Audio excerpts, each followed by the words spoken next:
Bring in show music, please. Hi, I'm CNBC producer Katie Kramer. Today on Squawk Pod, the politics, power, and of course, the oil at play in Venezuela with investor Daniel Osorio. It's high viscosity, it can be refined here. So there are U.S. companies, asphalt, diesel, there are U.S. oil companies and U.S. oil service companies that are going to make money on exploration, production, and refining. Does this mean Greenland is next? Louisiana Governor Jeff Landry is the new special envoy to Greenland, and he says it's just business. I think that the president supports an independent Greenland with economic ties and trade opportunities for the United States. Plus, the wealth tax spooking billionaires in the Golden State and causing political headaches for tech-friendly Democrats. What the hell does that mean? Driving billionaires out of the state might feel good in the short run. Because those people don't like the billionaires. It's Tuesday, January 6th, 2026. Squawk Pod begins right now. Stand Becky by in 3, 2, 1. Cue it, please. Good morning, everybody. Welcome to Squawk Box right here on CNBC. We are live from the NASDAQ market site in Times Square. I'm Becky Quick, along with Joe Kernen and Andrew Ross Sorkin. Hail, hail, the gang's all here, and we are ready to go once again. Happy birthday. And it is. I thought we'd do this later, but happy birthday. We're not going to do anything. Believe me. But life moves pretty fast. That's all. See there. That's all. You referenced it. That's the only reason I Happy said birthday. it. A great philosopher once said, "Life moves pretty fast, and you better stop and take a look around once in a while, or you could miss it." Yeah. Do you remember who that great philosopher was? No, was it Yogi Berra? Nope. It's Ferris Bueller. Yes. Yeah. I do remember it. But January 6th is a special day because of the Epiphany. And I looked at what it meant, and I think maybe you'll appreciate this quickly, because when Jesus was born, he was the king of Israel.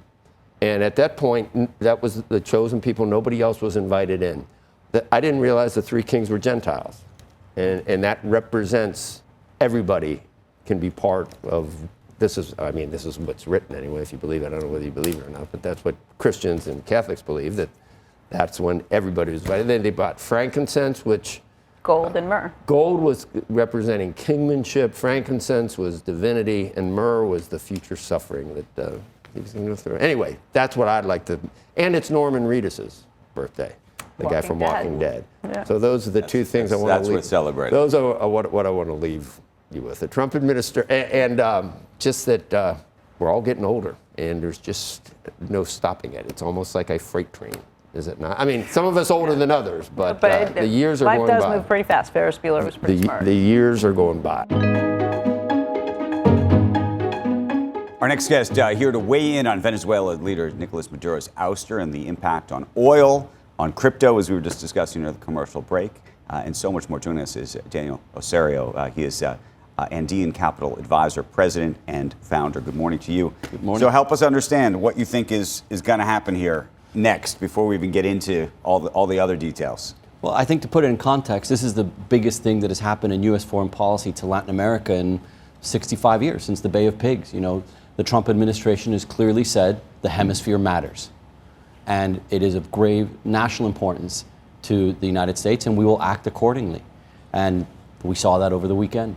But what do you think ends up happening in Venezuela as a result of it? I don't know if you saw, by the way, the State Department put out, I think it was on Instagram or on Twitter, it says, this is our hemisphere. Did you see that? Yeah. And I wonder what that means in a more broader sort of perspective in terms of what do you think all these other countries are thinking now? Well, I mean, we haven't spoken about the Monroe Doctrine as much as we have in a long time. I believe it's the Monroe. The Monroe Doctrine, right. Yeah. I'm still getting used to that.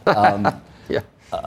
It's going to impact macroeconomic stability in the region. It's going to impact elections. I'm originally from Colombia. There's an election this spring. The election in Colombia has already been decided.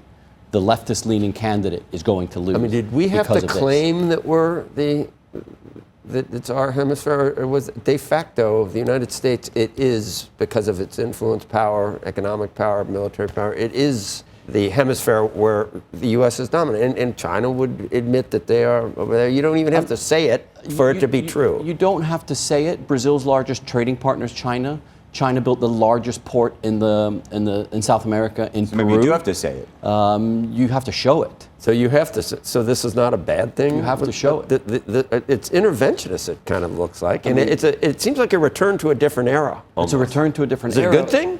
I think it is a good thing. I think to stop this kind of mass migration, to stop flow of people and funds that are confusing, it's important to talk about So that. how much do you think, though, this is about immigration? Yeah. How much do you think this is about oil?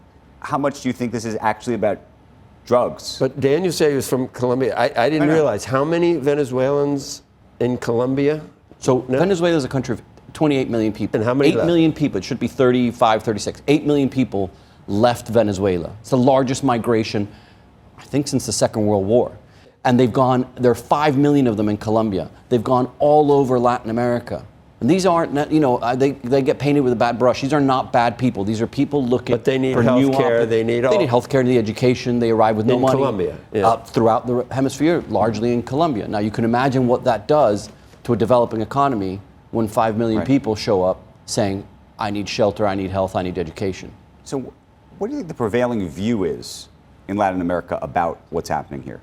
Do you think they're happy about this? They're unhappy about this? I can frame it to you. There's a sovereignty issue. Right. I can frame it to you this way. Every Venezuelan, with the exception of a few thousand people that used to run that regime, are ecstatic. So whenever there's a debate of should we have done this, should we have done that, the Venezuelans are ecstatic because they're going to get their country back. There was But I think the question is what comes next? Right. Right, but- Well, I think there's going to be some power sharing. What do I mean by that? There is obviously Delcy Rodriguez, the vice president, who's now been promoted to the top spot. She's part of the old Maduro regime. It's undoubtedly, as are the leaders in there. I think the Trump administration is going to have them run potholes and traffic tickets, and the Trump administration runs security and oil. And when you say that, when you say that we're going to run all those things, that mean boots on the ground? How else can we run this? Boots or technocrats? I think technocrats can't be there without boots. Okay. Right? And I think it's not one of those jobs you can work from home. So you believe we're going to have boots on the ground in Venezuela? I think the U.S. Embassy is going to reopen. It's going to be a massive effort. There's going to be technocrats there's a difference there. between opening a U.S. embassy and there's a difference between having thousands of troops on the ground. Are you saying thousands of troops or opening an embassy? I think it's impossible to reopen a massive embassy without having thousands of troops protecting said This embassy. is where this is going. Okay. Right. So now it gets interesting. If you're right, then there's the oil piece. So the president has been out publicly. The White House said it today in the Wall Street Journal that they believe that U.S. oil companies are ready to go in there and invest big. And yet on the other end, it's not clear that the U.S. oil companies are willing or want to do that right now, given the price of oil and everything else. So where do you see that piece of this? I mean, U.S. oil service companies were up 7-8% yesterday. The Venezuelan defaulted bonds were up 30% yesterday. I don't care, but defaulted bonds, even defaulted bonds, don't move 30% in a trading session. But it may not be the big majors. It may be other investors that step in and do that. I mean, Schlumberger, Halliburton, those were on the move yesterday. Is this oil patch big enough to move Exxon? No, it moved it a little bit. We had a former Chevron executive who was with us yesterday who's raising his own fund, who is thinking he's going to have a lot of money coming in, and that it may not be the majors who do it first, and maybe others that kind of bring that money in. And before Chavez arrived, Maduro's mentor, 98, 99, Venezuela produced 3.5 million barrels of oil a day. Right. They now produce 900,000 barrels a day. And they produce 900,000 barrels a day doing everything wrong. Right. Corruption, brain drain, lack of technological innovation. U.S. And they've allowed the infrastructure to collapse. There's some of it that needs a good coat of paint. There's some of it that needs a lot of money. So there's a bit of everything. The thing about Venezuela, you can still pull the stuff out of the ground for $13 a barrel. Right. Like that's unbelievable. They have 300 billion barrels of proven oil reserves. And their oil reserves are the heavy crude, the sour crude, that there are a lot of refineries in the United States, 100%. especially along the Gulf, that they refine that, not the stuff that's coming out of the Bakken. Exactly. It's high viscosity.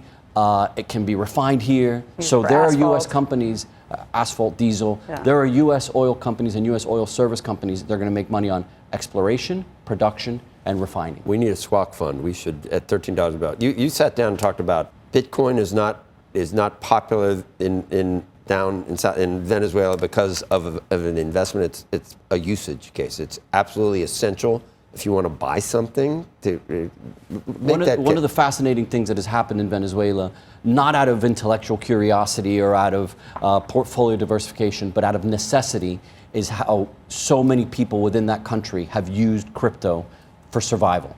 They use certain cryptos to buy a sandwich. They use Bitcoin to save. Because imagine if you have a currency that literally dissolves out of your hands. After you work for a week, it's gone. You work for a week and it's gone. You have huge inflation, you have massive currency devaluation, you have to get it into something else, and there are no dollars. It's very easy to say, well, why don't you just buy dollars? There are no dollars there, right? So crypto has been the answer. So a slight pivot away from just the oil interest and geopolitical interest is, what can we learn as we're learning more about crypto adoption with what has happened as Venezuela as a base case? And it's fascinating because there's a ton of but let me ask you a information. different question. If you believe the U.S. is coming in and is going to clean up Venezuela, you would argue that Bitcoin, the use case of Bitcoin should actually be less, not more, right? I think once people have gone through the 25 years these folks have gone through, it's going to take a long time to convince them things are fine.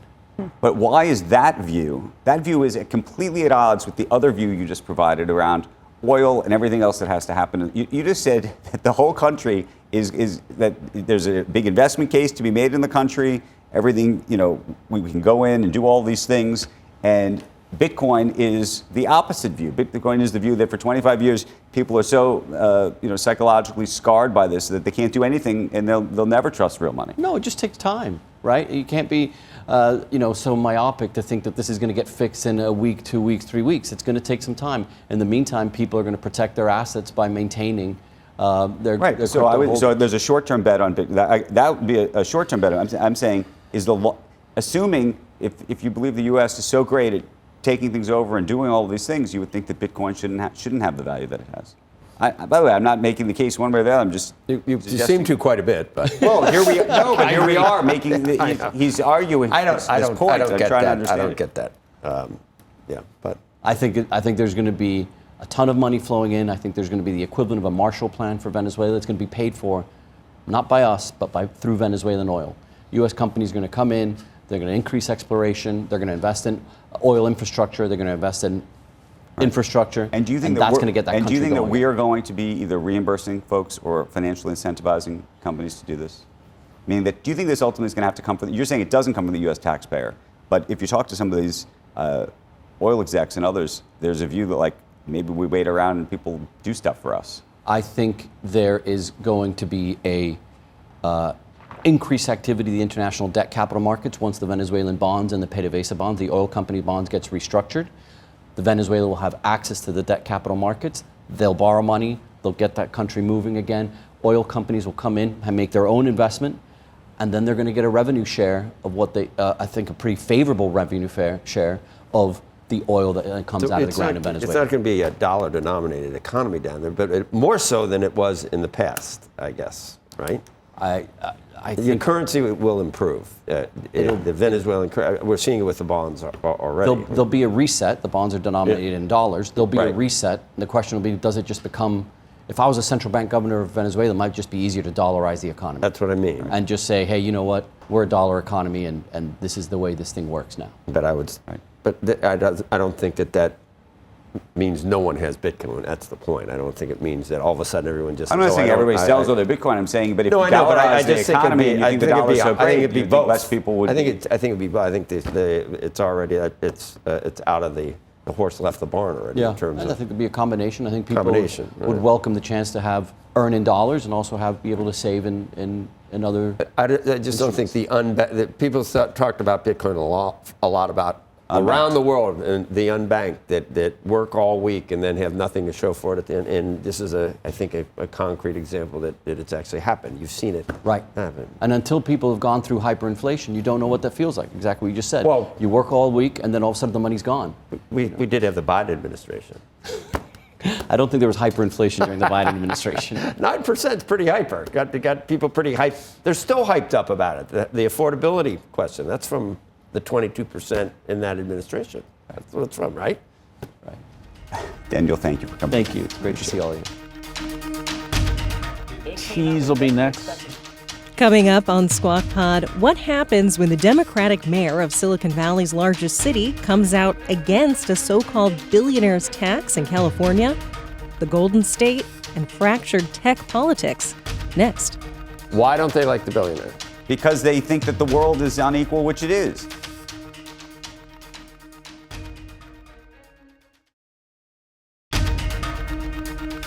You're listening to Squawk Pod. Stand Ander by in 3, 2, 1. Cue Ander. Welcome back to Squawk Box. The Democratic mayor of Silicon Valley's largest city speaking out against a proposed tax on billionaires' net worth. San Jose Mayor Matt Mahan writing on X, "We need a rising economic tide to lift all boats, not a political plan that is going to sink California's innovation economy." New York Times has reported that investor Peter Thiel and Google's co-founder Larry Page have considered leaving California. Mahan said that driving billionaires out of the state might feel good in the short run, but working people will pick up the tab for this political ploy.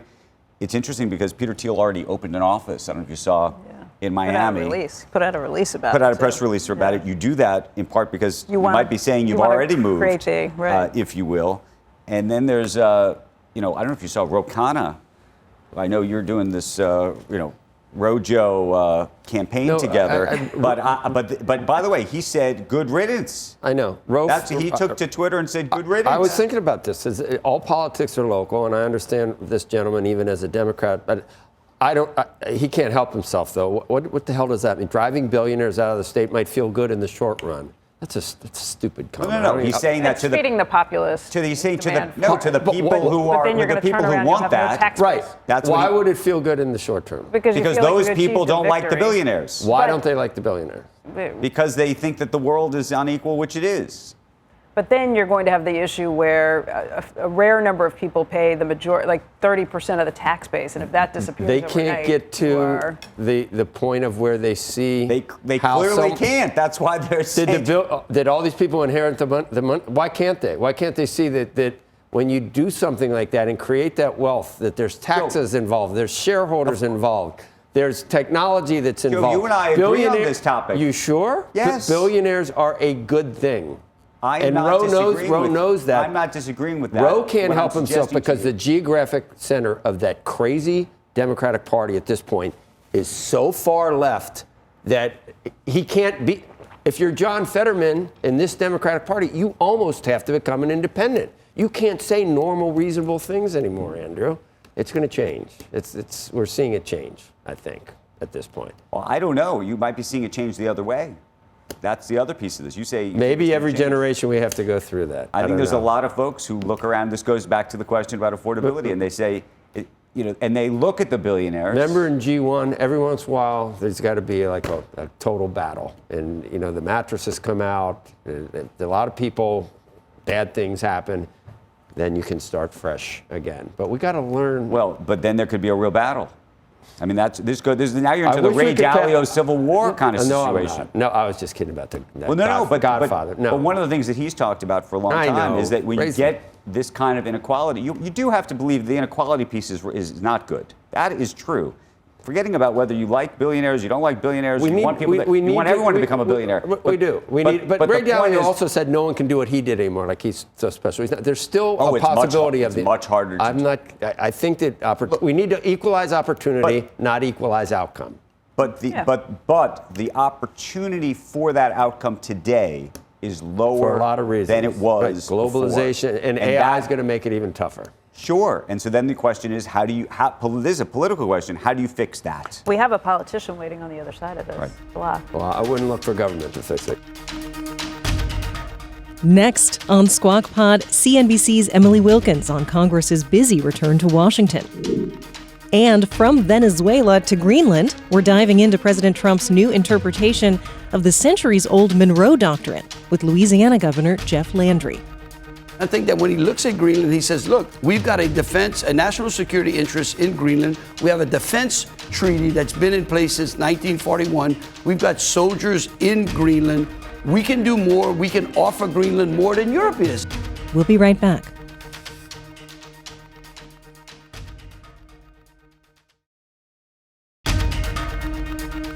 This is Squawk Pod. You're watching Squawk Box right here on CNBC. I'm Andrew Sorkin, along with Joe Kernen and Becky Quick. And the big news of the morning is it is Joe Kernen's birthday. We were going to do that once when no one was watching. Wish him a very happy birthday. We did that at 6 to get it out of the way. Joe Kernen, the birthday boy. We'll get you a hat. We'll get streamers in a moment. I won't continue and wait. Meantime, I thought we got it out of the way. Among today's other top stories, President Trump says he thinks U.S. oil companies could get major operations up and running in Venezuela in under 18 months, and they would be reimbursed for their expenses either by the U.S. government or with new Venezuelan revenue. Unclear whether that's a possibility, given some of the comments we've been hearing from oil executives about that prospect. The Trump administration briefing top congressional lawmakers about the U.S. operation in Venezuela. Emily Wilkins joins us now with more live from Washington. You can, if you see Eric Trump down there, it's his birthday too, Emily, just in case you're wondering. Well, happy birthday, Joe. I guess happy Epiphany as well. To celebrate, top lawmakers had a 2-hour briefing last night with a number of cabinet officials. This is, of course, on Venezuela, and they left with Republicans feeling very confident on the path forward here. You had Speaker Mike Johnson, who said after leaving the briefing that he does not anticipate American boots on the ground in Venezuela, and he does expect elections to be held. This is not a regime change. This is a demand for change of behavior by a regime. The interim government is stood up now, and we are hopeful that they will be able to correct their action. They cannot participate with narco-terrorists and very dangerous international criminal organizations that harm and target Americans, frankly, and traffic all of these dangerous drugs into our country, that do all this great harm to our country. They cannot continue that activity. Democratic leaders did remain skeptical after the meeting. You had Senate Minority Leader Chuck Schumer saying the meeting left him with only more questions. Their plan for the U.S. running Venezuela is vague, based on wishful thinking, and unsatisfying. I did not receive any assurances that we would not try to do the same thing in other countries. Senator Tim Kaine will be forcing a vote in the Senate later this week on blocking further U.S. military action in Venezuela. A few other Republican lawmakers have spoken out against Trump's moves in Venezuela, but so far the majority of Trump's party seems to be on board. They are waiting to be briefed later this week. Trump is going to be speaking with House Republicans at 10 a.m. today, and then there will be full briefings for the House and the Senate. Looks like that might be on Wednesday. Joe? Yes, a lot going on here. I'm thinking Greenland, we're going to have Governor Landry on later today. What should I ask him, Emily? Definitely, I think there's a lot of interest. I mean, I know people have put forward Greenland. I'm thinking to Congressman Don Bacon, who has kind of been somewhat supportive of what's happened in Venezuela, but said, look, I don't see any upside to going to Greenland. Denmark is an ally of ours. It doesn't seem to make sense. It's NATO. So it would be very interesting to see them compare the two of those. Yeah, it's NATO too. I mean, it's complicated, but yeah, people have put it forth. I think Stephen Miller tweeted something out, a picture of Greenland with saying U.S. over it and said soon or something. So there's a big piece in the Journal today on what constitutes international law and whether, suddenly everyone's throwing around the term international law and whether it applies to Venezuela. The Journal makes a case that international law doesn't necessarily preclude something like the action in Venezuela. I would have to think that international law, in terms of Greenland, if it was by force, I would have to think that that's a return to a different era where territory and imperialism, and it's just that seems like a bridge to cross, a pretty large one. But I think Trump is considering it. You're hearing from a lot of Republicans right now is that they do support Venezuela because they say, hey, this was an action that was actually more for the Justice Department and more about going in for someone who's been indicted in the U.S. than it was a military action necessarily. So I think a lot of lawmakers are saying that they see it as appropriate because of that reason. Obviously, with Greenland, that would be a completely different thing. I think a lot of lawmakers are right now just trying to wrap their minds around everything that has occurred in Venezuela and what will be coming up next. I don't even imagine Greenland is on the radar for many folks yet, just because they're trying to figure out everything with Venezuela, as well as what's coming next and what that's going to mean for the U.S. It is pretty amazing because people aren't thinking about it, but maybe they should be. We'll talk to the governor. He was there, and he's got 2 jobs now. which in and of itself, they wonder whether a governor can do that. But we're going to ask him that as well. But thanks, Emily. He's not has nearly as many jobs as Marco Rubio yet, though. He's got a few more that he needs to add up before he gets there. Or Andrew, in terms of we're all competing for job numbers. As many. All right. See you later. Thank you. Denmark's prime minister warning of dire consequences if the U.S. tries to seize Greenland, including the possible end of NATO. Joining us now is Louisiana Governor Jeff Landry. He's a U.S. Special Envoy to Greenland, working with the president on a plan to acquire the territory. And good morning, Governor. Good morning. And thanks for joining us on set. At first glance and knee-jerk reactions, I understand sort of the, I don't know what you would call it, sort of the surprise or chagrin or when you talk about, in this day and age, any type of what is perceived to be imperialism or I mean, the world ran like this for centuries, with countries exerting their influence all around the world, seizing territories. We just don't think that it's done anymore. Is President Trump ready to actually seize Greenland, and would that be okay? No, I don't think he is. I don't think that's what he's talking about. And I can't wait to have discussions with Greenlanders about the opportunities that we can do in Louisiana. Look, we got great things happening in Louisiana. We got great things happening in the United States. I think the president is extremely committed to the Monroe Doctrine. It's something that has eroded. We look at what Venezuela has done in the amount of drugs that have come into the United States and the families that have been affected and wrecked by the narco trade since the 90s. He's the first president to finally do something real about the war on drugs. Again, I think that solidifying the Western Hemisphere is good for the United States and good for the states that are in the United States, like Louisiana. And Greenland is in the Western Hemisphere. No, I understand all that, and I understand that. I made the point earlier that international laws is a term that's being thrown around. As far as Venezuela is concerned, I'm not sure that applies. But in terms of Greenland, Denmark's a NATO country. This is a territory of Denmark, at least on paper at this point. So it would seem to be something where you'd actually have to look at how the courts would view it, how international law would view it, international perception. I mean, this has Europe, a lot of people in Europe talking about it almost being like Vladimir Putin in Ukraine. Well, I disagree. When has the United States engaged in imperialism? Never. Europe has engaged in imperialism. The reason that the Danish have Greenland is because of imperialism.